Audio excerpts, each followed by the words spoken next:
आहात आपल्या हक्काचं चॅनल, आपली बातमी आपलं चॅनल वन भारत। पीपीएमसी कायद्यानुसार कर दर निश्चित करण्यासाठी तातडीने महासभा बोलवण्याची मागणी भाजपा नगरसेवक दीपेश म्हात्रे यांनी केली असून याबाबत त्यांनी कल्याण डोंबिवली महापालिकेच्या महापौर हर्षाली चौधरी यांची भेट घेऊन निवेदन दिले आहे।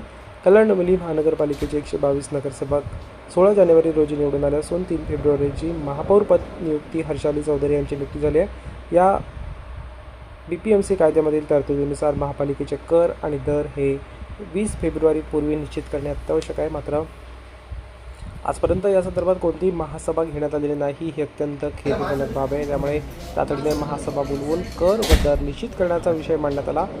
महानगरपालिकेच्या आगामी अर्थसंकल्पासाठी प्रशासनाला आवश्यक त्या सूचना देण्यात याव्यात। निवडून आलेल्या सर्व नगरसेवकांना त्यांच्या अधिकारानुसार निर्णय प्रक्रियेत सहभागी करून घेण्यात यावी अशी मागणी नगरसेवक दीपेश म्हात्रे यांनी केली आहे। आज महापौर आणि कल्याण डोंबिवली महानगरपालिकेचे सचिव यांची मी भेट घेतलेली आहे। नगरसेवक म्हणून निवडून आल्यानंतर महापौर निवडीची महासभा झाल्यानंतर सर्व महापालिकेच्या महासभा झाल्या, पण कल्याण डोंबिवली महानगरपालिकेची महासभा का होत नाही याची कारणमीमांसा विचारण्यासाठी आज महापौरांची मी भेट घेतलेली आहे। महापालिकेच्या बीपीएमसी ॲक्टनुसार 20 फेब्रुवारीच्या आतमध्ये कर आणि दर निश्चित करून महासभा घेणं अनिवार्य असतं आणि ती कर दराची देखील महासभा झाली नाही। नगरसेवक निवडून येऊन आम्ही नगरसेवक निवडून आल्यानंतर जर आम्हाला कर आणि दर किंवा महापालिकेच्या महासभेमध्ये आम्हाला महासभा होणार नसेल तर आम्ही प्रशासकीय राजवटीत जसा कारभार चालला होता तसाच हा कारभार चालला आहे का असा प्रश्न आमच्या मनात पडतो। म्हणून महापौरांची त्याच विषयावर भेट घेतली। महापौरांनी आश्वस्त केले की लवकरात लवकर कर आणि दर निश्चित करण्याची बैठक आम्ही लावतो। कारण आहे का दोन पक्षांमध्ये अजून सुद्धा समन्वय झाला नाही आहे का? नाही, पक्षांचा याच्यात विषयच नाही आहे ना। मला महत्त्वाचा विषय काय आहे, महापालिकेचा कारभार व्यवस्थितपणे सुस्थितीत चालला पाहिजे।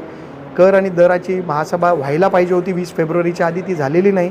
आता तुम्ही जर महासभा लावली आणि कर दर निश्चित केले तर बजेट काय मार्चच्या नंतर करणार आहेत का आपण? म्हणून बजेट जो आहे तो मार्चमध्ये व्हायला पाहिजे ना। मग जे ह्या सगळ्या महासभा का होत नाही ते कारण मीमांसा मी विचारली आहे आणि आता ठरवतील। आता महापौर म्हणाले लवकरच महासभा घेतोय। दुसरा कोणी महापालिकेला चालवतो या अधिकाऱ्यांना? नाही, असं म्हणणं योग्य नाही। महापौरांनी आता आश्वस्त केलं की लवकरच महासभा आम्ही घेतोय, परंतु ती महासभा झाली नाही याच्या प्रशासनातील देखील अधिकाऱ्यांना जाब विचारला पाहिजे आणि महापौरांना देखील मी पत्र दिलं आहे की आम्ही नगरसेवक कशासाठी निवडून आलो आहे। ठाण्यातून आदेश आले नाहीत का? ते मला काही त्याच्यावर बोलायचं नाही, परंतु महासभा व्हायला पाहिजे। जे 5 वर्षामध्ये जसा कारभार चालला होता तसा कारभार व्हायला नको, महासभा व्हायला पाहिजे आणि महासभा होण्यासाठी मी हे पत्र दिलेलं आहे।